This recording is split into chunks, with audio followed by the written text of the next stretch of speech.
সরকার জিয়ে রাখছে, সিন্ডিকেট করছে সরকারের লোকেরা। এই সিন্ডিকেটের পাহারাদার শেখ হাসিনার সরকার। এই শেখ হাসিনার সরকার কিভাবে সিন্ডিকেটের বিরুদ্ধে ব্যবস্থা নেবে? জিনিসপত্রের দাম বাড়ে, খাদ্য মন্ত্রণালয়ে দোষ দেয় বাণিজ্য মন্ত্রণালয়, বাণিজ্য মন্ত্রণালয়ে দোষ দেয় আপনার অন্য মন্ত্রণালয়ের।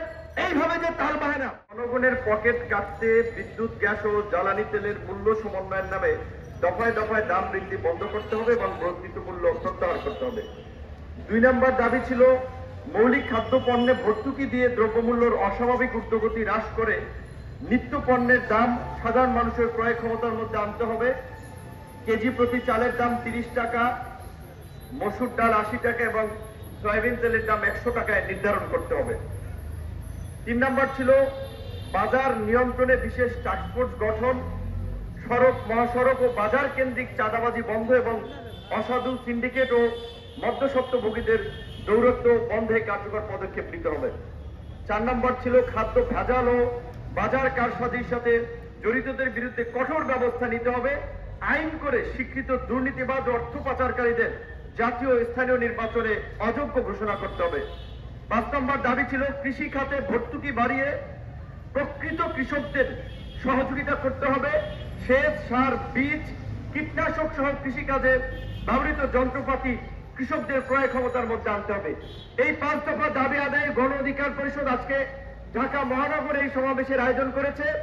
জেলা উপজেলা পর্যায়ে এই 5 দফা দাবি আদায়ে আমাদের লিফলেট বিতরণ চলবে এবং সর্বশেষ আমরা ঢাকায় আমরা একটা মহাসমাবেশ করতে চাই।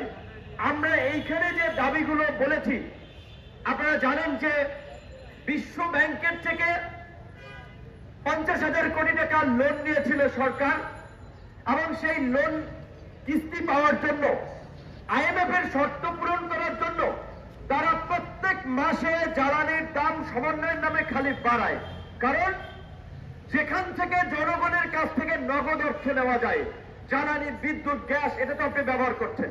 সেই জন্য আমরা বলছি যে এই ডাকাতি, জনগণের পকেট কাটতে ছিনতাই, এটা এক প্রকারের ছিনতাই, এটা বন্ধ করতে হবে।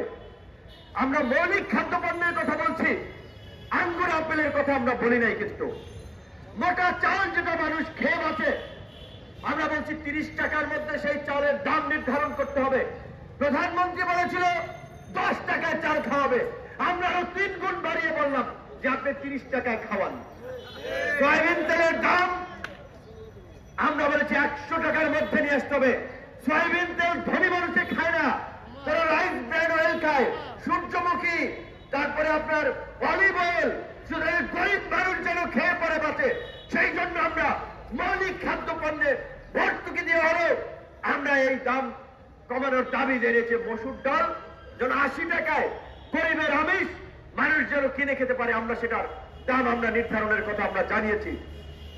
আজকে জিনিসপত্রের দাম বাড়ে, খাদ্য মন্ত্রণালয়ে দোষ দেয় বাণিজ্য মন্ত্রণালয়, বাণিজ্য মন্ত্রণালয়ে দোষ দেয় আপনার অন্য মন্ত্রণালয়ের। এইভাবে যে তাল বাহানা, প্রয়োজনে খাদ্য, বাণিজ্য, স্বরাষ্ট্র এই রকমের এই দ্রব্যমূল্যের সাথে রিলেট মন্ত্রণালয়গুলোকে সম্পৃক্ত করে বিশেষ টাস্কফোর্স গঠন করে বাজার নজরদারি করা হোক। এখন কথা হচ্ছে, মানে হচ্ছে গ্রামে বলে ইয়ালের কাছে মুরগি বাগি দিলে কি মুরগি থাকবে? এখন সিন্ডিকেট সরকার জিয়ে রাখছে, সিন্ডিকেট করছে সরকারের লোকেরা। এই সিন্ডিকেটের পাহারাদার শেখ হাসিনার সরকার। এই শেখ হাসিনার সরকার কিভাবে সিন্ডিকেটের বিরুদ্ধে ব্যবস্থা নেবে? এস আলমের গোডাউনে আগুন লাগছে,